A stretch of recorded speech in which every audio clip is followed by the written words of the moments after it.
Good morning. My name is Rabbi Chaim Dov Belyak. I'm pleased to welcome you on April 7th, 2024, to a program we have entitled Freighted Legacies.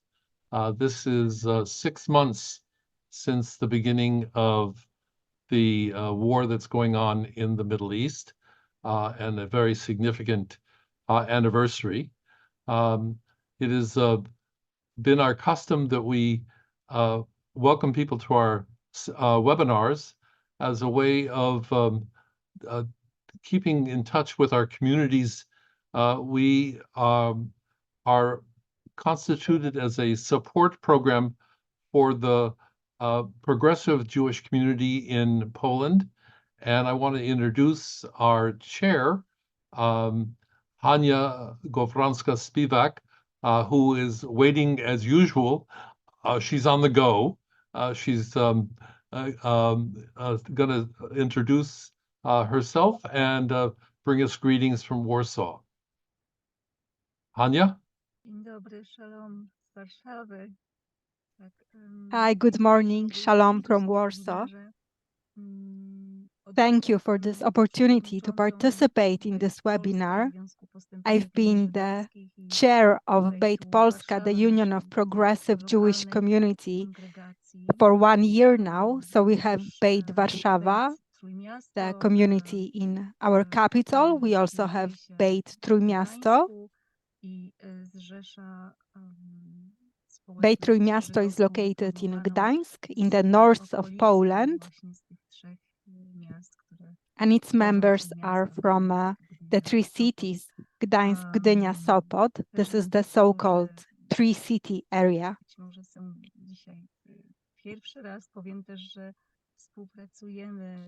And for those who are maybe here for the first time, let me just say that we also cooperate with the congregation in Krakow, or heders, and our cantor, Iza Rywka Foremniak, leads prayers there, and she's the leader of that community. This is a difficult time both for Israel and for the diaspora. So we are observing this growing need to build a community. There's a growing need to be together. And quite recently we had Professor Susan Heschel here in Warsaw. She visited us for Shabbat. She was here for the second time. And she emphasized that she sees that the role of Beit is important in terms of gathering people. We were reading Parasha Vayekhel, and he gathered. So she emphasized that we, as the Beit community, we are fulfilling this role very well. So this was an extraordinary privilege to hear such words from Professor Susanna Heschel. So that's exactly the community we'd like to be. And we hope that we are fulfilling this role. Thank you, Hania. At this time, I'm going to turn to just say a word about the program that we call Freighted Legacies. We've been conducting these programs, and they are an opportunity for us to learn not only the history of Polish Jews, but also to learn about the culture, some of the contemporary issues that are facing the diaspora communities that exist not only in Poland and North America and throughout the world, but also to enrich ourselves and understanding some of the challenges that we have faced both historically and in contemporary times. We're very privileged today to have two historians celebrating the completion and arrival to the public of Glenn Dynner's work, The Light of Learning, Hasidism in Poland on the Eve of the Holocaust. While this is a work of history, I can't help but remark that many of the challenges that Hasidic leaders faced after World War I feel have contemporary echoes for us as we think about the challenges we face in a time of crisis. We will refer you to our website for a full introduction of Professor Dynner's work, but simply to say that he's the author of many books, including Men of Silk, The Hasidic Conquest of Polish Jewish Society, Yankel's Tavern, Jews, Liquor, and Life in the Kingdom of Poland, and currently teaches at Sarah Lawrence University. And responding to this new work is a person that Dr. Glenn Dynner, I apologize, has co-written with at least one essay that I found, Dr. Anna Cichopek-Gajraj, who is teaching at my home turf at Arizona State University. Dr. Cichopek-Gajraj is a native of Krakow and is a historian as well, having written a book entitled Beyond Violence, Jewish Survivors in Poland and Slovakia from 1944 to 1948, and other works of historical significance as well. The plan for today is that Dr. Dynner will begin by outlining some of the historical issues. There is a précis that we've posted of some of the issues on our website in Polish and in English. And then after 20 minutes or so, Dr. Cichopek-Gajraj will respond. We'll then invite questions.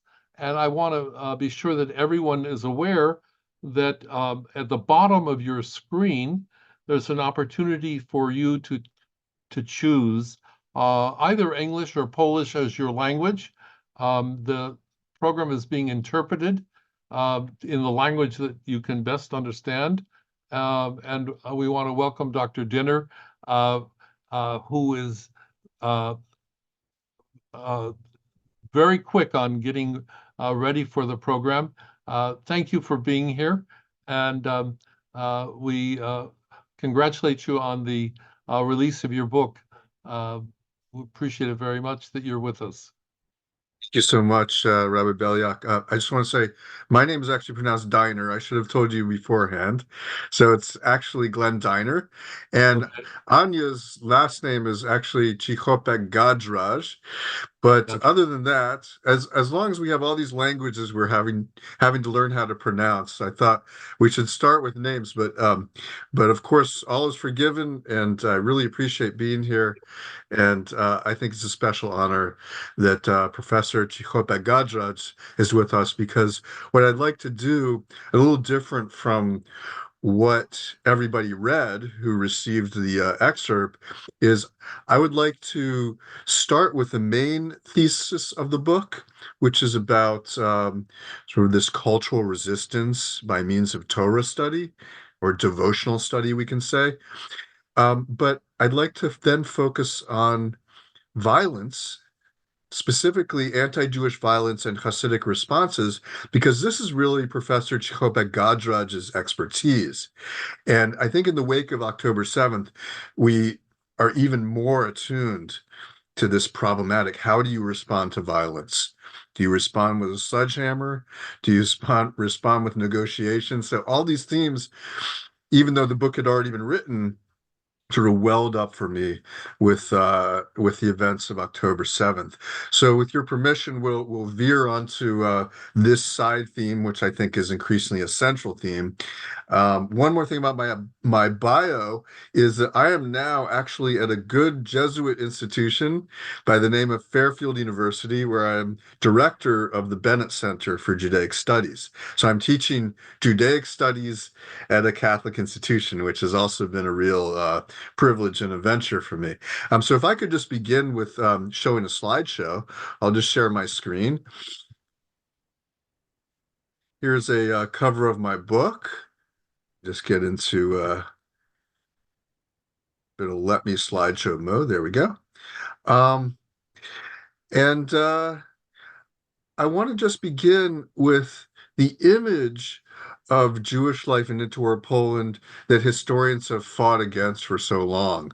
And that's the image that's promoted by such artists, photographers as Roman Wishniak, which is a very traditionalist, poor, studious, and really you could almost say there's a sense of primitive here. Which is supposedly what Polish Jewry was, and Wishniak was trying to kind of espouse this viewpoint in order to raise money for the Jewish Joint Distribution Committee. Historians don't like this view at all, and they've sought to combat this whole idea of this is who the Jews of interwar Poland were. Why is this so important? Well, this is our last glimpse at a really flourishing culture before it's destroyed. So it was very important for the last generation of historians to provide a corrective. And I think the two most influential works are by Ezra Mendelsohn and Antony Polonsky, which essentially claim that it was a much more secularized Jewish culture. They tend to emphasize Zionists. They tend to emphasize Bundists or socialists. They tend to emphasize Polonized Jews. And when Orthodox Jews are treated at all, it's only sort of through the rubric, through the framework of politics. That is how Orthodox Jews are legible, especially through the party known as Agudat Yisrael, or Aguda for short. The problem with this approach, I found, is only a segment of Orthodox and Hasidic Jews were actually engaged in party politics. So you're getting really a sliver. And what I've found to be still a slim majority of Hasidic and Orthodox Jews was being almost written out of the history. So that's what I set out to kind of correct in my new book, The Light of Learning.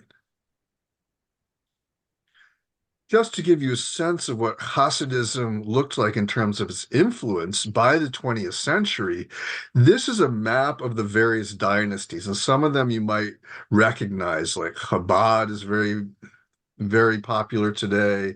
You can also see Satmar near Hungary, Bratslav. These are some of the major dynasties, but this map just shows you the incredible spread of Hasidism, which I will define as a mass mystical movement centering around charismatic leaders known as Rebbes in Yiddish, or tzaddikim in Hebrew. And people would make pilgrimages to their courts in these various locations, seeking blessings, healing, miracles, business advice, matchmaking advice, exorcisms, every possible thing you could think of that would touch on daily life and its intersection with what we might call religion or magic or mysticism. And this is what it looked like as Hasidism entered the 20th century. Now, the 20th century brought with it all kinds of challenges to Hasidism, secular movements like Zionism and socialism and communism. And the movement really did begin a steep decline. And then during World War I, it was really devastated because these courts became scattered and Hasidic leaders were scattered or killed sometimes. The same with many, many followers of Hasidism, men and women alike. So it really did look like Hasidism was going to either stagnate or die altogether. But what happens instead, as I argue in the reading that you received, is a revival occurred. A very deliberate, well planned out revival that centered around study, Torah study, mainly Talmudic study. In more general terms, we can call it devotional study. This was seen as the magic bullet for returning the youth and for stimulating a vibrant movement again in the ashes of World War I. And I argue they were very, very successful because of their ability to institutionalize Torah study. So when they enter the Second Republic of Poland, they enter a Polish state for the first time since, before the partitions at the end of the 18th century, a Polish state that is very assertive in trying to Polonize or assimilate its population. So not only have they faced destruction through physical, destruction by World War I, but they're also being pressured to assimilate. There's mandatory public schooling in the Polish language that they have to contend with. There are all kinds of pressures to speak Polish, dress Polish. And it's interesting because it seems to have the opposite effect in a lot of cases. Now, to be sure, there are many Jews who do try to assimilate and Polonize, but in the Hasidic communities, they really resist it successfully, at least partly successfully. Linguistically, they become pretty fluent in Polish, the youth at least. But the problem with the Second Republic of Poland is it's trying to force Polonization on minorities, not just Jews, but also Ukrainians, Lithuanians, Germans, and so on, in a way that causes these cultures to resist. Jews are especially faced with all kinds of restrictions economically, biases, discrimination, special taxes, attempts to squeeze them out of their centuries-old economic niches. And so there's no real path that Jews in Poland have towards full social, economic, and even legal acceptance. Yes, they're emancipated. They can even have their own political parties in the Polish Sejm or parliament. But even that is very weak and there are limits set on it. So there's not a true path to full acceptance. And in that situation of kind of coerced or forced assimilation, amid ongoing discrimination, I argue, traditionalist movements like Hasidism continue to flourish and even grow stronger. It's a kind of a resistance. So you have, as a result, a very weak Polonizing movement among Jews, and instead you have the kind of creation of subcultures, socialist, Zionist, and Hasidic. And these are very politicized. They have their own political parties, and they have their own educational systems, their own schools.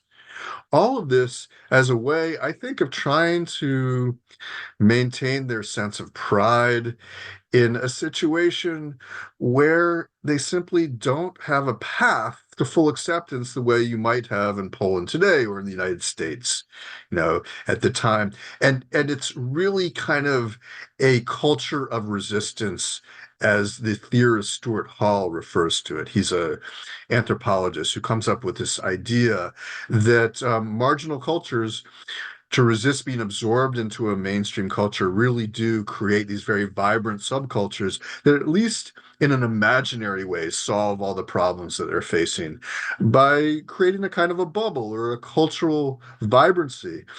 And what I argue is that Hasidism is actually the strongest one because it's older, it's more visibly different, and it focuses very, very intensely on education. So, in the wake of World War I, before there had been a couple of Hasidic yeshivas, if you could even call them that. A yeshiva, remember, is a Talmudic academy. Suddenly you have hundreds of Hasidic yeshivas, and about a dozen of them, in a matter of a couple of years, become world famous, where people are traveling sending their children to study there from all over Europe and all over the world, the most famous and elite being Yeshivat Chachmei Lublin. And the same is true for Hasidic and Orthodox women who have, for the first time, a school system for girls and young women and a very high-level pedagogical institute in Krakow. This is the Bais Yaakov school system, and there are around 250 schools. Some rise, some fall, but roughly 250 schools, and as many as 40,000 Hasidic and Orthodox girls and women are studying in them. And this, again, was unprecedented. So we're looking at a pedagogical revolution that occurs at a time when most historians had simply assumed that Hasidism would die away.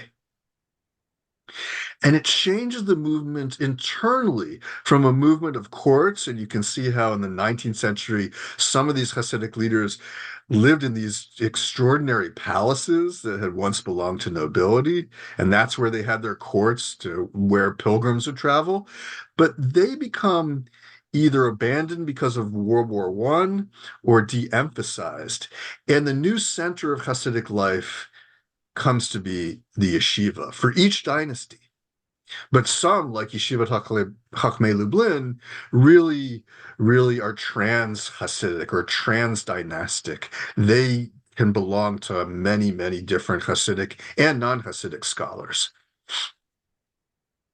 Now, the Bobover Rebbe is one of the most famous Hasidic leaders of the time, as you read about. And I just wanted to include some quote by an important teaching by him that is going to bring us into the problem of anti-Jewish violence. Poland, he argues, in the 1920s, is a kingdom of mercy, run by good people and many respected ministers whose hands extend to act mercifully with us, and it's incumbent upon us to pray for the kingdom's peace. It would be a grave mistake to leave Poland, a place of vibrant Torah study, for a land of great drought, by which he means the United States or Western Europe. A person should never endanger his own soul and the souls of his offspring, not even for a huge amount of money, gold, and precious gems, for who could be sure they would withstand the pressure to assimilate? Preserving the body means little compared with preserving the soul. Now, this attitude is going to carry Hasidism down to the Holocaust. So even as things get more and more dangerous, Hasidic leaders are telling their followers to stay to a large extent. And it's a very difficult decision for Hasidic and other Orthodox Jews to simply leave for safer places because their bodies might be safer, but they're worried about their souls. And they're worried about losing contact with these charismatic leaders and their courts and their yeshivas and this whole vibrant religious life. So down to the very end, most are actually choosing to stay in Poland. And the question I'd like to pose for today with Professor Cichopek-Gajraj is, how does violence shape a diasporic community, in this case Jews in Poland, not only through destruction and dispersion, but also by compelling creative responses and formations. In other words, a dialectical Polish-Jewish encounter. Violence is a dialectical, not just a destructive phenomenon. And I'm getting this from Ned Blackhawk's incredible, beautiful, powerful book called The Rediscovery of America, which looks at Native American history in the United States and violence against Native peoples as not just destructive, but also formative, creative for those communities. In other words, we're not just talking about victims, right? Passive victims. We're talking about creative responses. Why is there violence continuing against, and really resurging against Jews in Poland? Part of the problem is occupational or economic, where Jews, you can see on the left, are still very heavily involved in trade and crafts and otherwise urban pursuits. The general population is still heavily agricultural, but peasant youth are studying now in schools, at least elementary school, right? The Povshechne schools. And they want to enter trade and other lucrative pursuits as well. They're no longer content to just work on their families' farms, which are getting smaller and smaller because there's such a need for land reform. And if you look at the Jewish participation in trade versus the non-Jewish, you see in 1931, Jews, even though they're only 10% of the population, are almost 50% of all trade. And in crafts, it's a lot less, but still it's disproportionate. So Jews are seen as dominating the economy in this way. And some even use the language of the partitions, that we're now in another partition of Poland. This time it's a Jewish partition. Jews are dominating Poland. And that becomes the language of right-wing nationalism in Poland. The current regime will collapse. A nationalist regime is coming. The new regime will expel Jews from Poland. There will be no more unemployment, and Polish workers will at last find work. And I don't need to translate any of this, but these are the far-right movements which are becoming more mainstream, promising to expel Jews from the economy and from Poland in order to make room in the economy for Catholic Poles. And, it's a very kind of visual image of kicking Jews out of Poland. And note that it says Jews go to Palestine, right? This is seen as their place of origin, which is, of course, today so controversial to say. But they're basically saying Jews go back to Palestine. And you can see how racialized the image of Jews are. Jews have these facial features that are different from Poles, the giant nose, the ears, and they're cowardly, they're fearful, and they're fat, they're corpulent because they're lazy, they don't do real work. These are kind of the stereotypes that are accompanying a lot of the very kind of emotional anti-Jewish stereotypes that are being floated about. And it affects the universities. Jewish university attendance declines dramatically, almost to nothing by 1939. And non-Jewish attendance in universities increases. Now, and there are ghetto benches as well, which many of you will know about, where Jews are forced to sit or stand in a certain part of the classroom, separate from Poles. In the economy, there are anti-Jewish boycotts. And in the town of Yadvabne, you can see that the Jewish percentage of shops in Yadvabne declines dramatically because of anti-Jewish boycotts. Also, market stalls decline precipitously. And police reports, according to archival accounts that I compiled from Lublin, police reports show many, many attacks against Jews, breaking their windows, terror, but also against Christians who attempt to purchase from Jews. So this is an attack on a whole economic symbiotic system. There are attacks on Christian customers that are daily as well. They're just not reported very often. Every wagon is controlled and searched to determine whether its occupant had bought from Jews, and woe unto him if he cannot produce a bill from a Christian shop. If not, everything he owns is destroyed, then he's viciously beaten up. As a consequence, he warns others. So Christians are really being beaten up when they try to buy from Jews, and then they warn others. And the boycott starts to work. It's a violent boycott. But of course, the main victims are not Christian customers. The main victims are Jews. There are about 100 so-called incidents, excesses, with many injured and around 50 to 60 fatalities or death. This is nothing like pogroms as occurred in Ukrainian territories throughout the late 19th and early 20th century.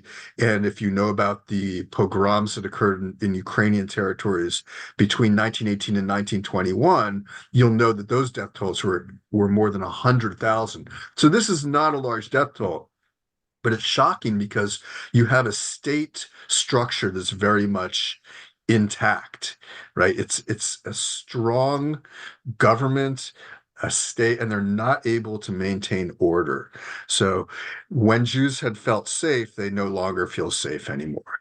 The Pshitik pogrom is the most famous case, the trigger being the killing of Stanislav Wieszniak, and the trial, of course, in which only Jewish self-defense fighters are punished, and the pogromists, including the murderers of the Minkowski, are allowed to go free. And here's a shocking document that Anya has seen before. The Kielce district commander sends this around to the police chiefs about the Pshitik pogrom. The officer acted unwisely and undermined the authority of the police uniform and caused the seeming impunity of the restive crowd by attempting to arrest one of the picketers, the boycotters.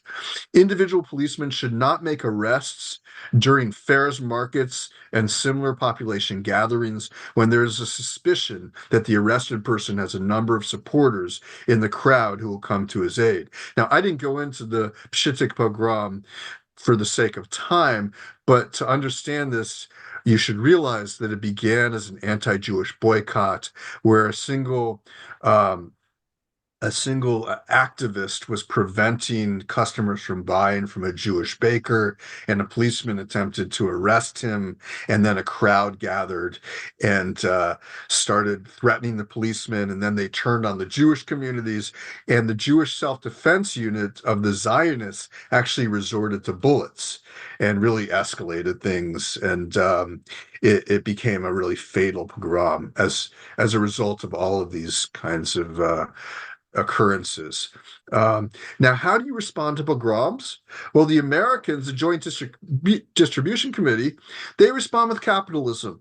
We need to rebuild the Jewish communities of Poland, in this case, Pshitik, economically, in a way that won't offend the majority culture. And that means less trade and more crafts. Make them into artisans who are less resented by the Polish majority, right? Make them learn a trade rather than working in stores and market stalls. The pogroms continued. Here's a few major damages. Here's a series of photographs that came out, and now that history of emotions has become so important for historians, just look at the faces and you can see the emotions, the terror, as the captions themselves tell us. And then Brzezh, which was a very long pogrom that the police initially didn't intervene because a kosher meat inspector had been stabbed, and they considered the inspector to be one of their own. This is a time when the government was restricting and attempting to outlaw kosher slaughter or kosher ritual slaughter, shechita. Now, what's the result of the Hasidic communities? Build more yeshivas, Torah study, which may sound odd, may sound bizarre, but listen to the logic. The recent brutality must not silence Torah study. Establishing a new yeshiva would be the ultimate refutation of the reigning barbarity. This is Hillel Seidman. In other words, how do we respond to the barbarity of anti-Jewish violence? We respond by institutionalizing Torah study. Now, the decrees themselves against shechita or kosher slaughtering were denounced, of course. The Baba Rebbe decries them as amounting to the destruction of religion through dietary means and the destruction of Jewish communities, since their financial upkeep, including the upkeep of yeshivas, depends on shechita revenue. But behind the scenes, he's meeting with this general, Vinyava, Vinyava Długoshovsky, a little difficult to pronounce for me. And this general is a native of Babova, and he's intervening and interceding in the government for the Babova Rebbe to try to prevent the anti-shechita decrees and other kinds of governmental initiatives seen as harmful to the traditional Jewish way of life. Another thing to do is migration to Palestine, which had always been very ambivalent in Hasidic and Orthodox communities. But now there's a new openness to it. This is Mintzberg, who's an Aguda Sejm deputy. Even if Jewish political sovereignty in Palestine will not mark the beginning of the redemption, as some Zionists claim, it will at least mark the beginning of redemption from troubles and save numerous Jewish lives in the process. So there really is a growing openness to emigration to mandate Palestine.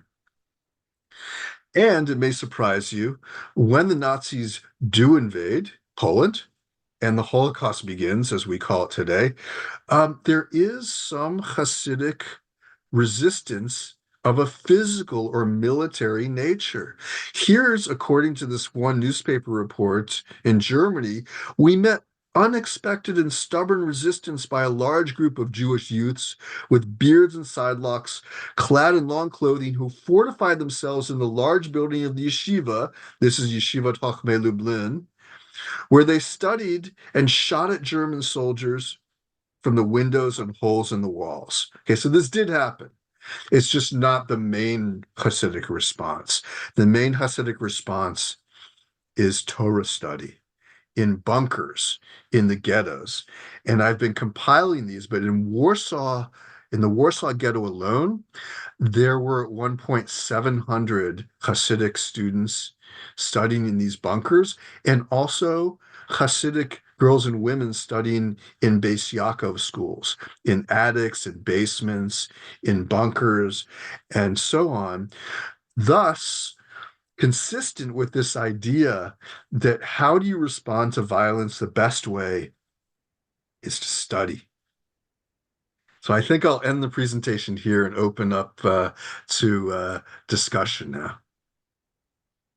So what we'd like to do, thank you, Dr. Dynner, for your presentation. It does open up a number of avenues for us, and I'd like to invite Dr.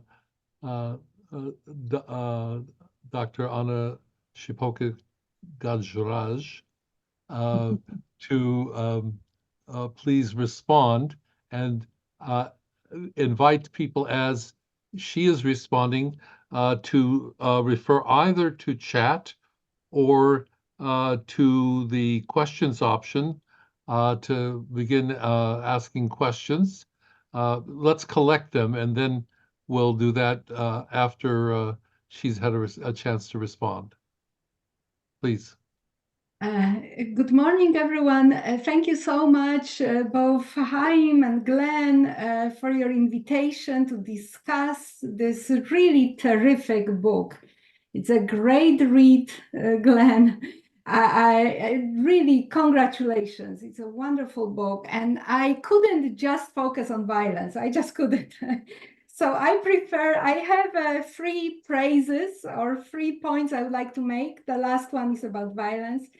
And then I will have a couple of questions for you, and then we will open up. So, and I think my first point is important also for the issue of violence, for the theme of violence. And that is your incredible ability to tease out nuance in between historical continuity and change.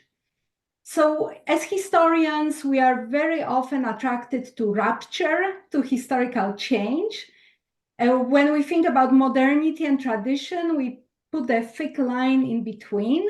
But I think you really show us how Hasidim in Poland in the first half of the 20th century, on the one hand, continued their focus on mystical study of Torah, while at the same time modernizing and adapting to very changing circumstances of continual crisis. They learned, and this is a big part about your book, I think, the issue of agency and breaking up with the notion of victimhood and suffering. You give Polish Hasidim agency. You recover it for them in historiography. You show us how they learned to fight for the bodies and souls of a young one, because that seemed to motivated them the most. And they fought both against Zionist and socialist secularization, so against the threat from within, but you also show us at the same time how they fought against the threat from without, from the Polish assimilationist project and from Polish anti-Semitism, from anti-Jewish violence. And all of it they did, and this is truly, you know, brilliant for me, how you show how they proved creatively subversive, reinvigorating traditionalism with modern means to fight the modernization. It's really complicated. But what they did, they used very modern means of cultural, spiritual, and political resistance, right? So they institutionalized education, they mobilized masses, they used party politics, they used mass media, they used press, they pondered using radio, and all of it they did, again, not just to fight anti-Semitism and respond to anti-Jewish violence, but to also respond to the threats from within. And in that way, and you show it really beautifully, how this community proved truly creative, innovative. They truly try to come up with strategies, practices of, you know, perhaps we can call it even survival, right? You don't go that far, but I think we could use that notion from the literature on the Holocaust. Second point, very, very briefly for the sake of time, you just mentioned Bais Yaakov, but I think your treatment, the story of women, is really noteworthy here. You do not relegate women and gender to one chapter. You have astounding material on Hasid women of all ages. And again, you also give them agency in this broader picture, right? You show how they critique, they complain, they petition, they learn, they resist, they engage in politics, they seek romantic love, right? And most famous, like Shara Schenirer, they of course revolutionize girls' learning. But I think it's all of it. So I think your response, your narrative about responses to violence would be really impoverished without all that broader context that you lay out. What this community was, how you say, transformed itself, kind of in the fight against transformation, against modernization, it transformed, reinvigorated, reinvented in many ways itself. And that brings me to my final point, and that is the pogroms, right? Which brings, I think, all of it together, the issues of agency, resistance, revival, cultural and spiritual resistance. I think that's truly where your narrative is most original, in connection with what I said before, with all that context in mind. This is where the most path-breaking intervention in the field is. Because as you know, Glenn, we know the field, and I'm not talking about the field of Holocaust studies, that's separate. This field kind of overshadowed the field of anti-Jewish violence, pogroms. But this scholarship for a very, very long time was either focused on causality of pogroms, consequences of pogroms, dynamic of pogroms, and mostly ignored Jewish responses to that violence. Of course, there have been some important exceptions to that pattern.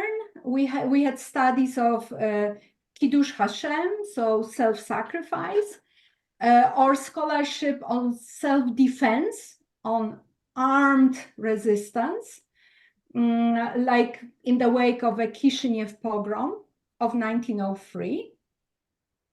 But this is only really in the last 6-7 years or so that we can see systematic effort to include Jewish agency, Jewish responses, both not just armed, right? Not just with the weapons, but cultural, spiritual resistance, spiritual agency into that study of pogroms. And I think here our field benefited from the Holocaust studies, that you see there a vibrant debate for years about whether organizing Torah study in bunkers was resistance, whether you have to have a rifle to kill a German to call it resistance. And we know that most scholars agree that, you know, cultural, spiritual action could be also seen as resistance, and that kind of, we see how you use that scholarship in your own thinking about interwar Hasidim. What I found particularly interesting was how you think about spiritual pogroms. So how for Hasidic leaders, spiritual pogrom, like a banning of Shchita, was even more dangerous than physical pogroms. It's really striking for me. What's also important reminder, you remind us that it was Hasidim and traditionalists who were the most visible and vulnerable victims, who were often the targets. And I think pogrom scholarship often forgets that. And again, you know, from your context, they responded to violence in the same way as they transformed this community in other spheres of activity, right? With protests, with press, with intercession, delegations, and yes, even physical violence. What I found particularly interesting was that they joined peasants and they joined Bundist workers. So they're secularist rivals in the fight against violence, both spiritual violence and physical violence. So I just want to ask you two questions, which I think bring some of these issues together, or at least they do in my mind. You mentioned in your chapter on responses to pogroms in interwar Poland, you mentioned a distinction between Hasidic quietism and pacifism. You caution us that we should not confuse the two. Could you tell us more about that distinction? And importantly, to what extent this distinction between quietism and pacifism may have only applied to Hasidic elites? You do include voices of ordinary Jews, of ordinary Hasids, but actually the majority of narrative, I feel, focused on male elites who had most of that agency, right? Rebbes, founders of yeshivot, leaders of agudah, writers, etc. So to what extent we can extrapolate, or you can extrapolate, the argument of agency onto the rank and file masses, right? What kind of agency they had? Or is it this is the story of resistance of male elites, educated male elites? And second, more broadly, you are an optimist. I kind of know you by your approach is very, I think you are toward a more optimistic vision of history. You give a lot of weight to Hasidic creativity, innovation, and Hasidic agency. But of course, we all know, and you also write about it, it had its limits. Given the circumstances of enforced colonization, of Jewish primary education, right? Deep economic crisis, the oppressive anti-Semitism. So while it's crucial not to use the hindsight of a Holocaust, right? It's difficult to disagree with Kenneth Moss, who argued in his recent book, Unchosen People, that there was a growing sense of emerging danger and hopelessness as Polish Jews faced the limits of their agency and the overwhelming crisis. Do you perceive a similar awareness or reckoning in the Hasidic subculture? Do you observe a similar sense of doom? Or you see unwavering optimism and faith in providence, despite the violence of the day? Thank you so much for this terrific book, and thank you. Dr. Dynner, you've been asked a lot of questions, a big question. So first, I want to thank for that. I think that's a work of art that we just witnessed. I really appreciate that extremely sensitive reading with a very, very powerful sense of the issues that are at stake. I don't think I could have summarized my arguments better than that. So it's a real privilege. And this is probably the best way I could imagine spending a Sunday afternoon, is listening to you sing my song back to me like that. At the same time, gently challenging me in a way that I think is really stimulating and productive. So let's start with the pacifism issue. Now, I don't think that quietism is correct, and that has been, the main assumption, right? That Zionists and Bundists are heroic, they fight back, and the Hasidim and other Orthodox Jews are passive, they're quietistic. Some scholars like Jonathan Boyarin and Daniel Boyarin have attempted to say that that's the more authentic Jewish response, is quietism. And just to define quietism, I think we can define quietism as simply passivity, right? And inability to resist. And I think that is a huge stereotype, whether it's meant as a compliment or an insult. And I think the Boyards are trying to say that fighting back is not the Jewish way. The real Jewish way is the cowering yeshiva student who refuses to fight, and that's beautiful, and it's something that's been lost. There's a nostalgia behind that, and I disagree with all of it to an extent. I think there is quietism, of course, but not as a policy. Usually not as a policy. The policy is not pacifism, but rather pragmatic pacifism. It's sort of like saying fighting back is unrealistic. When you are a defenseless minority and there's so much hostility around you, to fight back is going to probably make it worse.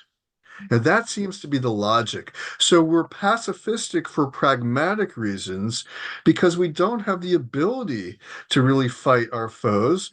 And therefore, we should follow the example of Jacob from the Bible, who, when faced with Esau, or Esav in Hebrew, first attempts to appease him with gifts and reason with him and negotiate with him. And only as a last resort, according to Rashi, who's the medieval commentator, only as a last resort would Jacob actually fight back physically.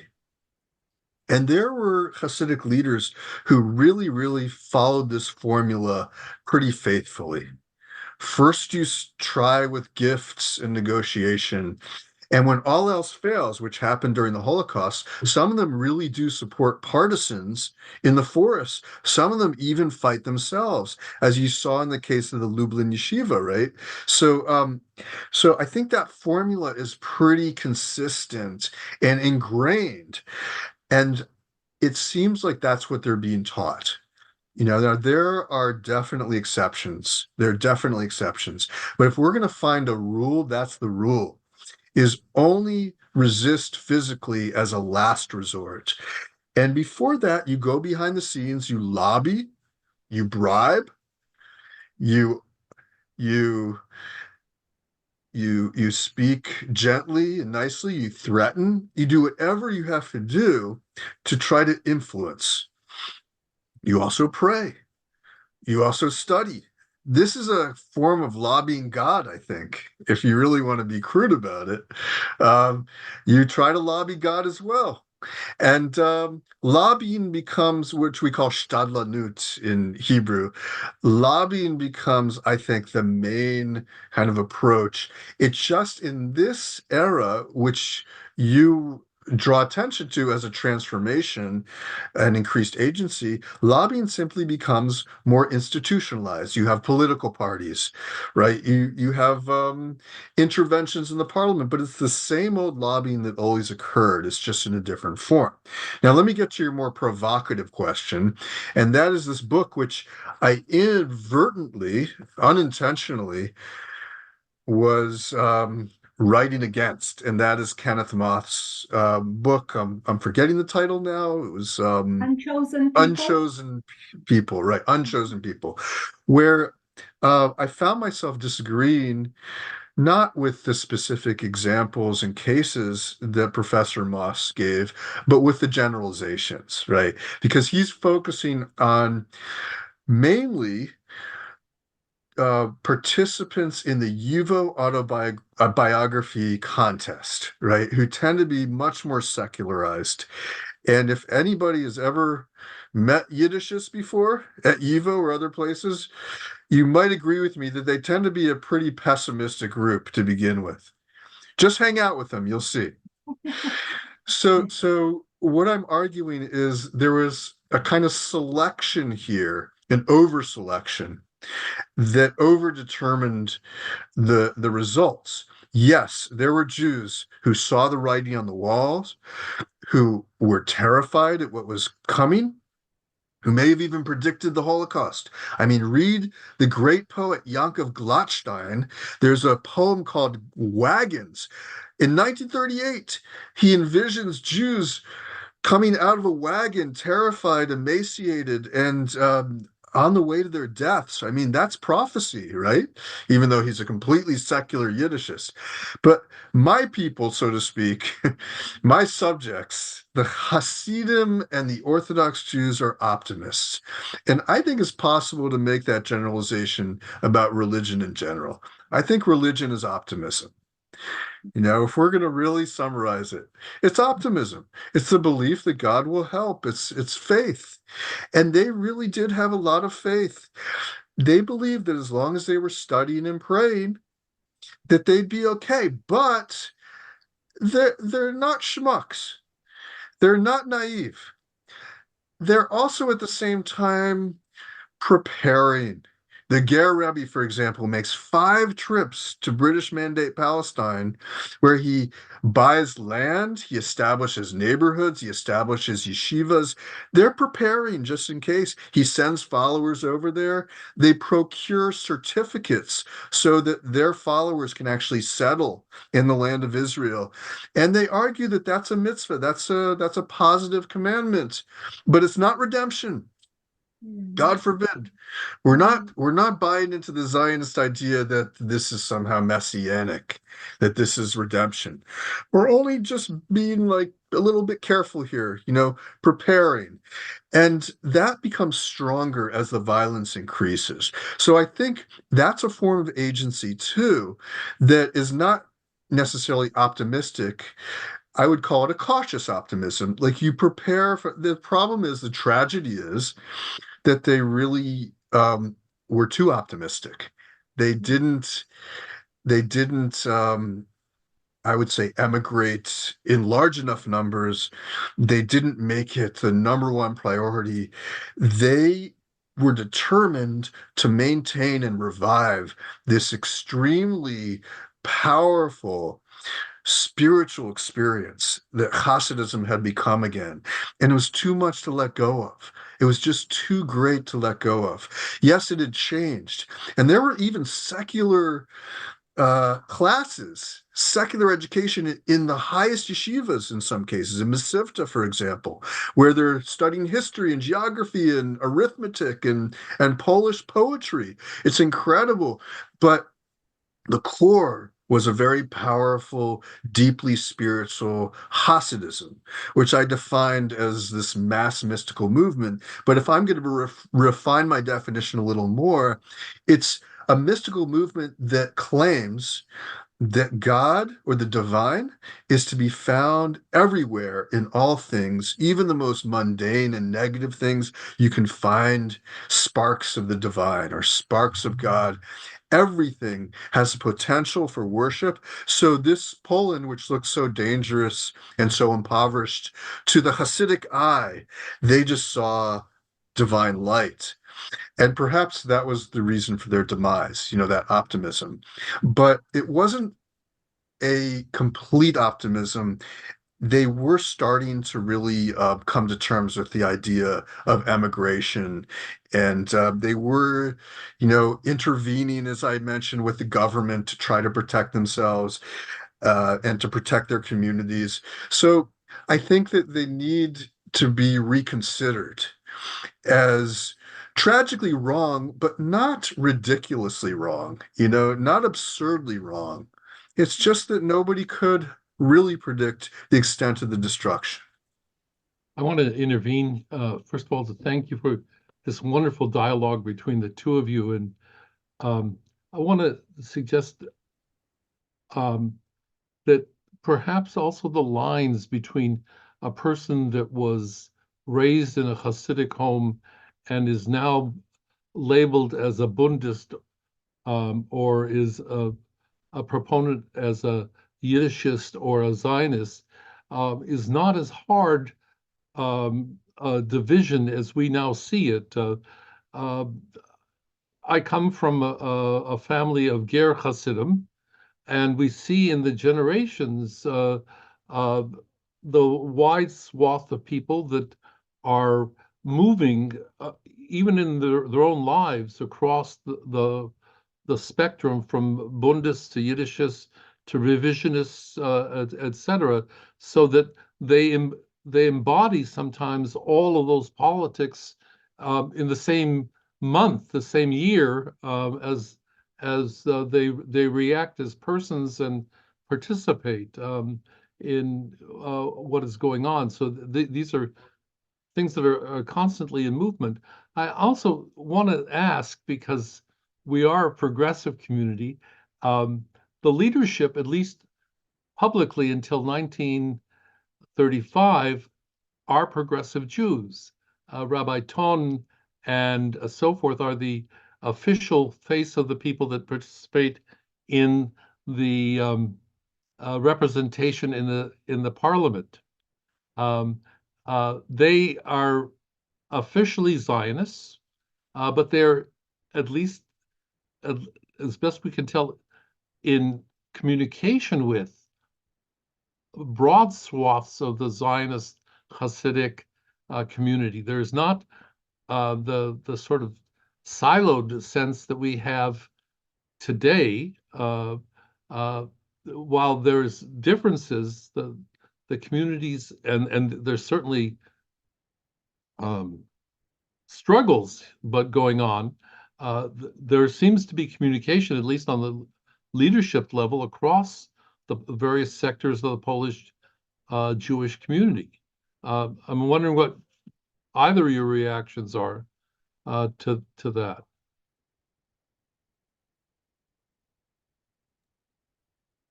Well, so if you're talking about the blurring of boundaries between these political groups, yeah, I think is very much the case. And just proof of it is a single family could have a son who's a Bundist, a daughter who's a Zionist of the left wing, a daughter who's a Zionist of the revisionists, a good Hasidic son, and so on and so forth. So you couldn't really have as you refer to it, as a siloed community, the way it looks when you look through as a historian. I think also there's a big difference between life in a city like Krakow, where Ton is, the rabbi, and there's much more coexistence of necessity in a big city than you would have in a small town where Hasidim are dominant and the Zionists are seen as wayward youth, even heretics, So it really depends on a lot of factors, but I'm glad you raised those blurred boundaries.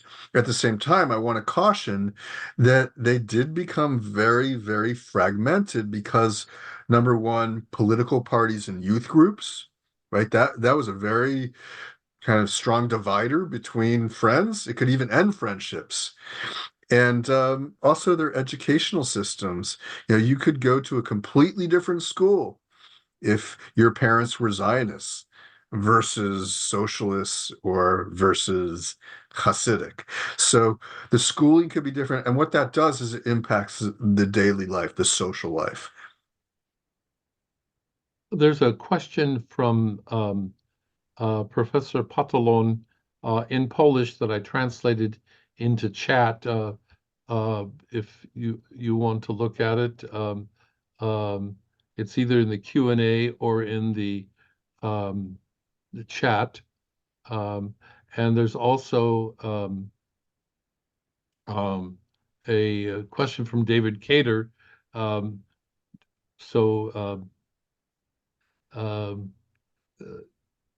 Take either one. The military service, it's important to get into the mentality, right? Military service in traditionalist communities is seen as like a death sentence, not because you'll die in the battlefield. It's a spiritual death sentence. Traditionalist Jews, they would maim themselves, they would injure themselves so as not to have to serve in the military. It's not that they're disloyal. It's that it's almost impossible to remain religious or traditional after having served what was often 25 years in the military, and it was destructive in two major ways. Number one, beyond religious, it was destructive socially because husbands would come back having served in the military, and they will have forgotten all their Torah studies, and they're engaged in all kinds of questionable activities like gambling and drinking, and they could be physically abusive to their wives. So there was that problem. There's also an economic devastation that happens. Imagine losing 25 years of training and experience and accumulating, economic opportunities, which you would have if you just went straight to work. So there were all kinds of reasons why the military was seen as undermining the traditional Jewish way of life. There were some, nevertheless, and I have examples in my book, who were drafted and went and served in the army during World War I, and even remained religious, remained Hasidic. It did happen, but no one ever spoke of it as a positive experience. It was usually pretty traumatic, where you have officers who are deeply anti-Semitic, and if you try to maintain your religious appearance or behavior, you're even more of a target, and this is what you see. So it was really seen as an assault on the traditional Jewish way of life, and I think that's carried over into modern Israel, where the Haredim are actually treating the Israeli government as if they're the same thing as the Polish government back in the period we're talking about. They're seen as almost as non-Jews who are going to draft our sons in the military when they should be studying in the yeshiva. So that's kind of the tension, and I'm not sure it will ever really be solved. Thank you. That's an important clarification. I think there was another question by David Cater that didn't get responded to directly, though it's encompassed in a good deal of the conversation that went on between Anna and Glenn. How does the Hasidic remnant post-World War II understand this strategy now? I guess, the strategy of saving the soul versus the body. Anya, please feel free to jump in anytime. I just since this is more my subject, I figured I would just have the chutzpah to answer. So okay, so first of all, give me one opportunity to repent. I at the end of my sort of response to Professor Cichopek-Gajraj, I said that they were wrong, but not absurdly wrong. But that's looking at things with our Western kind of lens, our secular lens, which is the most important thing is to survive, right? To physically survive. I'm not so sure many Hasidic Jews felt that way back then, and even maybe today, that survival is the most important thing. Perhaps it's more important to simply study day and night in a ghetto, in an underground yeshiva bunker, and die. I mean, maybe that's the correct choice, the proper choice, rather than make all the compromises that you have to make in order to survive. And there were many compromises that people made to survive. I think Anya could also address this too. I mean, you could not be a tzaddik and survive. People did terrible things to survive. People gave up their religious observance to survive. Maybe survival was not the main goal. So I just want to put that out there because I think it's so hard for us to really accept. But that's the reality. I think of any religious person is martyrdom is preferable to somehow destroying your soul, and your chance in the afterlife. And that's a mentality that we need to try to really understand. Beyond that, is the soul more important than the body? The soul is always more important than the body, but don't be a fool about it. Try to preserve the body as much as possible so that the soul will actually be able to be enriched and enlivened through the activities of the body. There's not such a separation here. That's why Hasidism primarily was against what we call asceticism, right? Self-denial through fasting and torment, physical torment. There was much more of a, I would say, lenient view towards the body in Hasidism, where it's better to serve God when you're well fed, when you're singing, and when you're dancing, and when you're experiencing joy. Now, that translates into a kind of mentality where you don't simply reject the body or deny the body. And that's an argument for actually emigrating if you're in Poland in 1939. And many Hasidim did. We have to remember it wasn't so easy to leave, It wasn't so easy. But there were very powerful attempts, including the Baba Rebbe himself. He migrated very quickly into Soviet-occupied Eastern Poland, eventually making it to Lviv, where he was finally overrun by the Nazis and killed. He had a chance to flee, but he didn't want to leave his son behind. So you see how difficult and complex it is. That's not really martyrdom. That's a sense of priorities. I want to make sure I'm there for my son.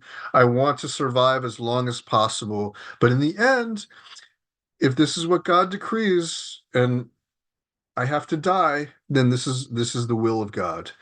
So I think we do have to even look at that in a more nuanced way. And just to state the obvious, right, that having lived living in Poland in 1937, 38, 39, you also had very limited information of the day, right? There was no hindsight of what's going to happen in 5 years from then. So the judgment is absolutely impossible. These are very sobering and important perspectives. We tend to judge from the mass media and the internet media, and we need to be cautious. The question of what is the ultimate significance of life and why we live is to be judged not by one scale, but certainly Hasidism brings us to a different set of measurements. I am hesitant to close this conversation, but we are already about 15 minutes over our usual closing time. I am grateful to both of you for this wonderful opportunity to learn. I would say to open a chapter. I neglected to say that while we have pursued several lines of inquiry in our Freighted Legacy program, this is the first in a series of programs that will pursue the inquiry into the modern and historic importance of Hasidism. Recently, we opened a line of inquiry into the progressive movement, which has been sorely neglected in the historical work. There are just a few historians working in Poland, Dr. Galas and Dr. Ronen in particular. And so we're trying to highlight their work. I wanted to say that we continue with these Freighted Legacy programs because we think that there are adult learners. Some of them are children of survivors, but many of them are people who are traveling to Poland and who are interested in understanding that this important history, and I want to here raise the point that the questions of the different ways in which American Jews were invited to think about the Polish past often were shaped by questions of fundraising and nostalgia and many other questions that Dr. Dynner raised very delicately and very lightly for us, and that Freighted Legacy is committed to thinking about these things in greater depth. So we will continue, and we will be having a number of significant conversations. I look forward to reversing roles here, where we will invite Anna to be the presenter and Glenn to be the responder. I hope many times in the future. We have such riches in both of you, and we thank you. Congratulations to Glenn. I understand there's always challenges in getting the book out finally, and there were some in this instance, and we're glad that it is out and it's available. If you click on the link, you can get to buy the book, and it's actually out and available now, and we hope that people will actually read it. The sophistication, while shared by the author and the interlocutor is present, there are many, many more levels that we couldn't get to in this short presentation. I invite you to go further. I want to now turn to a couple of things, and that is that on May 12th, a delayed program will bring us to a program that we had originally planned earlier, but will allow us to finally hear from Joanna Torska-Bakir, who is visiting at the Holocaust Museum in Washington, D.C. Her recently released book, Cursed, A Social Portrait of the Kielce Pogrom, in its English version, has just been released, and it is about a period after the Holocaust, July 4th, 1946, and the interlocutor will be Professor Jan Gross. That will be at 10 a.m. Pacific time, and we again will be presenting that in Polish and in English. We invite all of you to join us. I would also at this time like to thank our chair, Hanya Govranska-Spivak, very loyal interpreters, Marzena Szymanska, our former chair, Marek Yuzovsky. But let me conclude by again thanking our panel and wishing you a Zisen Pesach, a sweet Passover. Thank you once again. Thank you, everybody. Thank you so much.